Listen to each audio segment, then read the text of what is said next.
नमस्कार मित्रांनो, मी स्वप्नील मोरे. आज आपण भेटणार आहोत सक्षम व संघर्षमय व्यक्तीला. ह्या आहेत सोनाबाई लोकरे. एक आगळं वेगळं व्यक्तिमत्व, निर्भय, सक्षम आणि मनमोकळं बोलणारी, जिच्या बोलण्यात प्रामाणिकपणा आहे आणि डोळ्यात संघर्षाची कहाणी. कमी नाही सोनाबाई. काय सांगा द्याडवर केले बाबा. इथं आता 8 वारला आमच्या गावात जेवण देऊन 150 रुपये पगार खायला देता.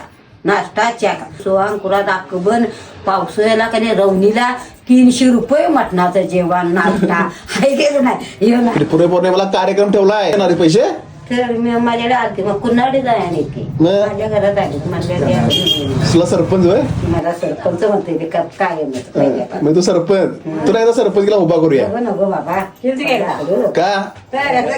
नाही नाही पण तुला एकदा सरपंच केला का नाही, आरक्षण पडलं की नाही, तुलाच उभा करायचं. तू खर्च सगळा हा खर्च घालूया आणि तुझ्या जाईला आणि करूया सरपंच लांब लावून करू.